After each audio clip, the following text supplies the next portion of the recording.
ते पकड़ जावा ते खत्म कर जाओ ते खत्म कर जाओ तो मुझे नीर मारी ते से चम पकड़ ते मारे मगर कन मार दें क्या कर मेरा ना क्या गुनाह कर मेरा ना एक मेरा मेरा बेटा चला गया, उनको ये पता नहीं दरिंदों को कि इसके पीछे कितने आदमी की रोजी रोटी चल रही है। आज हम जो है ऐसे बिना मतलब के हम भूखे मर रहे हैं घर में, और वो आराम से घूम रहे हैं होटलों में, जो है मुर्गे खा रहे होंगे, दारू पी रहे होंगे, और हम यहाँ जो है सब बुरे हाल के रो रहे हैं। उसकी माँ वहां पे रो रही, मैं यहाँ पे रो रहा हूँ। ऐसे हमारे रोते रोते हम आप गाँव के बुजुर्ग लोग जो है ऐसे मर रोते रोते मर जाएंगे। जो साहिल के साथ हुआ उसमें साहिल को आखिर न्याय कब तक और कैसे मिलेगा, ये भी सवाल रहेगा। आखिर पहाड़ के बच्चे कब तक यूं ही घटनाओं का शिकार होते रहेंगे। तमाम वारदातें होती हैं और पहाड़ के लोग, पहाड़ के युवा उसके शिकार होते जाते हैं।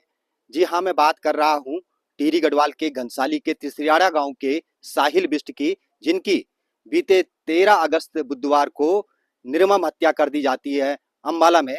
बताया जाता है कि लूट के इरादे से उनकी हत्या की गई जब वो अपने ड्यूटी के बाद अपने घर जा रहे थे। इस दौरान कुछ बदमाशों ने उनकी निर्मम हत्या चाकू से उन पर वार करके कर दी। और उनके घर में आज मैं पहुंचा हूं, जहां पर रो रो के परिजनों का बुरा हाल है, क्योंकि घर का एक कमाऊ सदस्य जो है उसकी निर्मम हत्या कर दी जाती है, उनके घर का चिराग बुझा दिया जाता है। तो उनके घर में मैं पहुंचा हूं और पूरी परिजनों से भी मैं बातचीत करूंगा कि क्या इस घटना को लेकर के वो कहते हैं। तो चलिए दोस्तों, ले चलता हूं मैं साहिल के घर पर आपको। एक माँ का दर्द आप समझ सकते हैं, किस तरह एक माँ का दर्द है, क्योंकि बच्चा जो कि घर का चिराग था, जो कि रोजगार के लिए अपने घर परिवार के सदस्यों को के पालन पोषण के लिए रोजगार के लिए गया था, नौकरी करने गया था अम्बाला, और वहां पर जिस तरह बदमाशों ने जिस तरह से उसकी निर्मम हत्या की, उसके बाद मातम का माहौल आप देख सकते हैं। माँ किस तरह से रो रही है, किस तरह से तड़प रही है। माँ का जो दर्द है वो यहाँ पर झलक रहा है। बड़ी जी के बताइए आप माँ कने हुए बड़ी घटना। 1.5 साल हुए मेरा नौकरी कर दई 1.5 साल हुएगी घर नहीं आई नौकरी करे बोल शाद कर में तब अरे क्यों नहीं हुए तो आप अभी शाद नहीं हुए थे कि ब्यो थे को अब तैन बोले माँ मैं पैसे कमाए बोले घर चुप नहीं रन थे जो कलो मैं तब बोलू 1.5 साल हुए थे सेंता की ते होटल में हुएगी ते होटल में हुएगी हाँ वाला बड़का की तो मैं की ना हाँ वाला मीर चोरून खाए वाले चोरून मारो देने मारो गुंडन मार वाल मीर बाबा बात हुए तो तुम्हारे पहले भी बात हुए थे। पहले दिन बात हुए थे मेरा की तानी बोली मेरे बाबा में ड्यूटी पर वाले ड्यूटी पर बोले थे दी जमान हुए मेरा की बात वही थे पहले दिन एक दिन कचेनी मीर बाबा है करात मारी मीर बाबा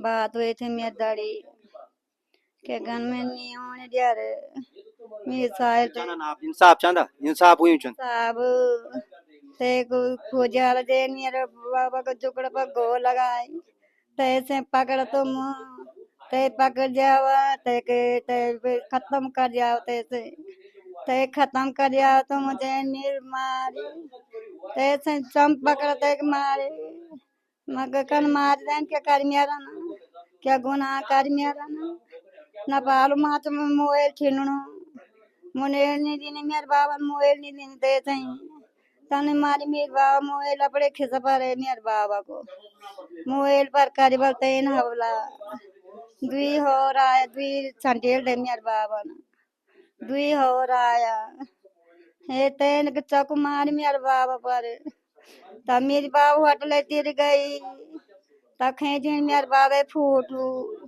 तब चली पता तन क्या चलन थई तब चली पता ये तक बेचारा पटुया न फोन लिख रहे तो बोल फोन लिया तो हम पकड़िया फोन लिया मत पकड़िया मेरे बाबा तन छोटी भी होटल गेट पर तन लगे मेरे बाबे साड़ी है कहीं नहीं तमाया है तो साहिल बिष्ट के घर पे हम पहुंचे हैं, जिनके घर में मातम पसरा हुआ है, क्योंकि ऐसी घटना जिसने पूरे क्षेत्र को, पूरे उत्तराखंड को झकझोर कर दिया, क्योंकि पहाड़ के बच्चे लगातार इस तरह की घटनाओं के शिकार हो जाते हैं और फिर उस घटना को भुला दिया जाता है और एक के बाद एक इस तरह की कई घटनाएं हो जाती हैं।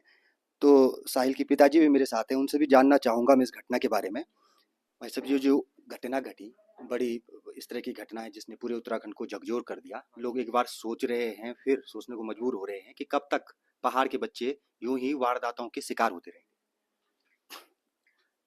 मेरी भी सरकार से ये प्रार्थना है कि जो आज मेरे पे गुजरी है वो कल के दिन किसी बच्चे पे न गुजरे, और मानवता दिखाओ सबके साथ। ये नहीं कि दानवता दिखानी चाहिए, ठीक है जी। और दूसरा ये है कि जैसा जैसा राम को मतलब गद्दी पे बैठा है, और गद्दी पे बैठ जाएगा और आगे जनता को नहीं देखेगा, तो कभी जो है राम की वो नहीं बनेगी, उसकी मतलब वैल्यू कुछ नहीं होगी। दानवता बनोगे तो कुछ मतलब इसका हाल ही नहीं होगा। तो मेरे क्या आपकी जो घटना हुई, क्या आपको इस घटना के बारे में जानकारी है? कैसे ये घटना हुई? कहाँ वो रहता था बच्चा आपका, और क्या स्थिति परिवार की? स्थिति परिवार की आप देख रहे हैं, आपके सामने हूँ मैं खड़ा हुआ, उसकी माँ बिलाप कर रही है, यहाँ मैं बिलाप कर रहा हूँ। आज जो आपने देख लिया होगा कि जो भी किसी के वीडियो पे देख रहे हैं उसकी सीन, जो जैसा उसका गला काट रखा है और उसमें निर्मल हत्या करने में उसकी हत्या की गई, और बेकसूर होटल में वो 11 बजे खाना खा के बाहर निकला, और उसके तुरंत बाद उसका पेट का जो है भोजन भी नहीं हजम हुआ, और वो भोजन उसके अंदर ही वहीं पे दफन हो गया। उसको मार के उसकी बुरी बुरी हरकत कर दी उन लोगों ने ना। तो मेरी सरकार से ये, मोदी सरकार हो कोई भी सरकार हो, ऐसा जो है मानवता दिखाओ, दानवता जो नहीं चलेगी। दानवों को जो है बिल्कुल फांसी देनी चाहिए, और कड़ी सी कड़ी सजा इनको दो, और इनको खत्म करो जल्दी से जल्दी, तब जाके हम पहाड़ी बच्चा सुरक्षित। आज मेरा बच्चा चलाएगा, कल के दिन किसी का और बच्चा जाएगा, तो हमारे अंदर डर पैदा नहीं होनी चाहिए। निडर बनाओ और सबका साथ दो। आप जो इंसान है, मानव है, तो मानवता देखो। राम जैसे दानव है उनको खत्म करो इस दुनिया से। ये भी बोल रहे हैं कि वहां पर लूट के इरादे से ये हत्या हुई है। क्या आपको लग रहा है लूट के इरादे से ये हुआ, या फिर? इसमें मेरे को कोई पता नहीं है, क्योंकि मैं वहां पे था नहीं। अब लूटा है, क्या हुआ क्या नहीं हुआ, इसके पीछे जो जांच होनी चाहिए, कड़ी सी कड़ी जांच होनी चाहिए। मैं ऐसा नहीं बोलता हूँ कि लूट हुई। अगर लूट हुई तो उसका जो चीज था वो उसको क्यों नहीं छीना उन लोगों ने? चीज उसी के पास थी, उसकी ये गले में चांदी की चेन थी ना, वो निकली ना, उसका मोबाइल छीना, और वो जो है उसको फिर मारा है, और मार के उसका चीज नहीं लूटी गई, तो इसमें वो क्या सकता है, ठीक है जी। और इसके बारे में कड़ी कड़ी चीजें इनकारी होनी चाहिए। अच्छा, मुकदमा जो लिखाया गया है वहां पर आपकी तरफ से लिखाया गया है, या फिर जो है आप लोग गए थे वहां पे? नहीं, मैं नहीं गया था, ये लोग गए थे, मैं नहीं था वहाँ पे। ये उसका भाई था, वो जा रखा था। उसको देख लो वहाँ पे वो बैठा हो, उसकी जो हमारा गढ़वाल में क्रियाक्रम का संस्कार चल रहा, उसमें बैठा हो, वो लोग गए थे। पर इन्होंने जैसा मेरे को बताया है कि भाई उसकी चीज उसी के पास है, उसी उसी के ख्वाब में मेरे दिमाग में वो चक्कर घूम रहा है कि बच्चे की चीज उसी के पास है, तो हत्या के पीछे साजिश क्या है? इसके बारे में मुझे यह सरकार को पता लगाना चाहिए। इसमें ये इसकी साजिश पीछे जो साजिश क्या है, ठीक है जी। बाकी आप जो है, अब गरीबों का ऐसे, हमारे जो पहाड़ क्षेत्र के बच्चे हैं, अधिकतर रोजगार हमारा जो है होटलों से चलता है। जहाँ भी यहाँ पहाड़ के जितने भी बच्चे हैं वो होटल से हमारे रोजगार चलते हैं, उनके पीछे कई जिंदगी जुड़ी हुई है। एक मेरा मेरा बेटा चला गया, उनको ये पता नहीं दरिंदों को कि इसके पीछे कितने आदमी की रोजी रोटी चल रही। आज हम जो है ऐसे बिना मतलब के हम भूखे मर रहे हैं घर में, और वो आराम से घूम रहे हैं। होटलों में जो है मुर्गे खा रहे होंगे, दारू पी रहे होंगे, और हम यहाँ जो है सब बुरे हाल के रो रहे हैं। उसकी माँ वहां पे रो रही, मैं यहाँ पे रो रहा हूँ। ऐसे हमारे रोते रोते हम, आप गाँव के बुजुर्ग लोग जो है ऐसे रोते रोते मर जाएंगे। तो यहाँ कोई इंसान नहीं है, ये सब जो है दानव लोग हैं, जो इसके बारे में किसी बुद्धिजीव ने इसके बारे में कोई बात नहीं रखी और इसका फैसला नहीं किया। सबको इंसाफ मिलना चाहिए, जितने भी हमारे गढ़वाल क्षेत्र में। पहले तो मैं कह रहा हूँ पूरा हिंदुस्तान का बच्चा, माँ बेटी बहन भाई सब सुरक्षित होनी चाहिए। मतलब किसी के ऊपर ऐसा नहीं, मां बिंदास होकर चढ़ना चाहिए। जब हमारा देश स्वतंत्र बन गया, हमें आजादी से घूमना चाहिए पूरा अपने देश में। अगर हम ही लोग अपने देश में घुट घुट के मरेंगे और डर डर के मरेंगे, तो धिक्कार है हमारा इस राज गद्दी पे बैठने, इन कुर्सियों को मतलब वो करना, सज लेना कि हम कुर्सी में बैठे, आराम से बैठ गए। राम धरती पे आया था, तो राम ने जो है कुर्सी में नहीं बैठा, वो पूरे दानवों का संहार किया। तो ऐसे जो है कोई राम बन के कुर्सी में आए और पूरा देश का जो है मतलब वो करे, हल करे, और हम आजादी से जिए। इतने साल हम आजाद, अभी हम मुर्दों का देश है, यहाँ मुर्दे मुर्दे बन गए ये बताइए, इतनी बड़ी घटना आपके साथ घटी, घनसाली के विधायक या किसी मंत्री, किसी का फोन आया आपको? मेरे को आज तक किसी का फोन नहीं आया। पहले लोग हैं ये जो भाई ये आप प्रमुख पर राजीव कंडारी हैं, ये लोग मेरे पास है, इनसे मैं पहली बार मुलाकात कर रहा हूँ, और इनको मैंने अपनी जो दिल की बात सारी इनको बता दी कि जो मेरे पे बीते वो कल किसी बाप पे और किसी माँ पे ना बीते। तो ये मेरी जो है आप लोगों से धन्यवाद। तो साहिल के घर पर तमाम लोग पहुंच रहे हैं, जो गांव के इर्द गिर्द गांव के लोग हैं, जो जनप्रतिनिधि हैं, ढाढ़स किसी तरह से बनाने की कोशिश कर रहे हैं। और भिलंगना के जो प्रमुख हैं राजीव कंडारी, वो भी पहुंचे हैं साहिल के घर में, और जो परिजन हैं उनको ढाढ़स वो बना रहे हैं, उनको हर संभव मदद का आश्वासन वो दे रहे हैं। क्या कुछ ये घटना है, आपकी जानकारी में क्या कुछ आया? ये घटना ऐसी है कि हमारे यहीं से तिसिराड़ा से एक बालक था जो वहाँ जॉब करता था, और घटना ये हो गई कि वो अपने रूम पे जा रहा था, तो किसी ने उस पर अटैक कर दिया चाकू से। और दूसरा ये हो गया कि जो बताया जा रहा है कि 4 लोग थे वो, और बताया जो रिपोर्ट लिखाएगी, जो जिन्होंने वहाँ पे देखा या सुना, कहीं सुनी वाली बात चल रही है, एग्जैक्ट तो अभी मालूम है नहीं क्या है। अभी साहिल के जो पिताजी, उनसे भी मैं बात कर रहा था, तो एक्चुअली घटना क्या है अभी जानकारी लग नहीं रही पता। तो थोड़ा प्रयास करेंगे इस मामले को, थोड़ा हम सीएम साहब के पास भी रखना चाहेंगे, क्योंकि हमारी भी वहाँ सरकार है बीजेपी की, तो उस माध्यम से हम थोड़ा प्रेशर डालें, क्योंकि हमारे बहुत सारे बच्चे बाहर काम करते हैं।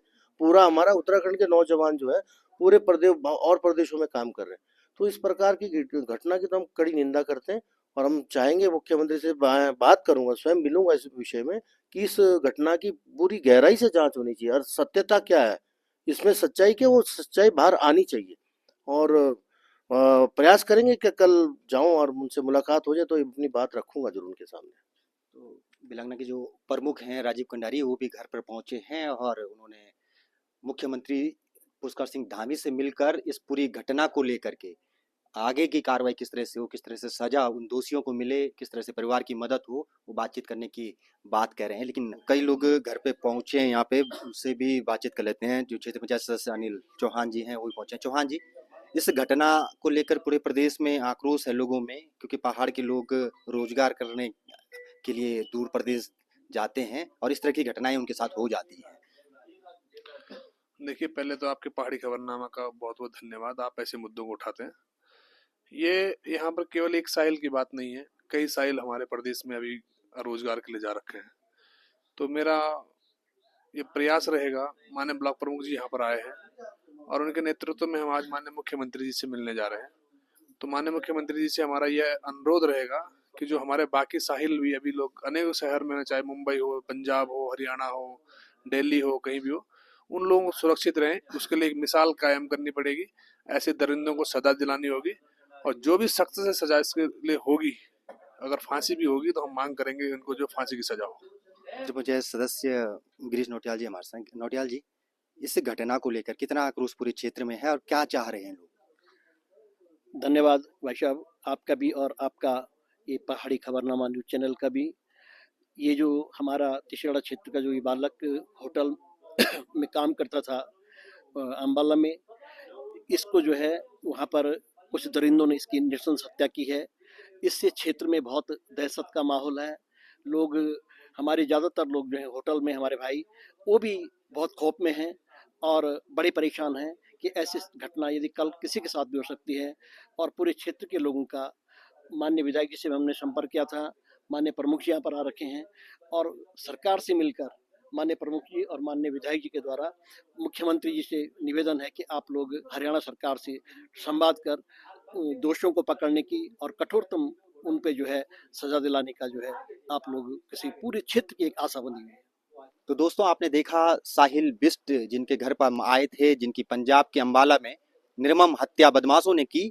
उसके बाद एक सवाल कहीं ना कहीं ये खड़ा होता है कि पहाड़ के जो तमाम बच्चे जो अपने रोजगार के लिए देश प्रदेश गए हैं, जो काम वहां पर करते हैं, उनकी सुरक्षा कैसे की जाए। ये घटना जिस तरह से हो रही है, कई घटनाएं इस तरह की सामने आई हैं, तो इन पर लगाम आखिर कैसे लगाई जाए। इसके साथ ही जो साहिल के साथ हुआ, उसमें साहिल को आखिर न्याय कब तक और कैसे मिलेगा ये भी सवाल रहेगा। और आने वाले समय में इसमें क्या कुछ सरकार, उत्तराखंड सरकार करने वाली है, इस पर भी सबकी नजर रहेगी।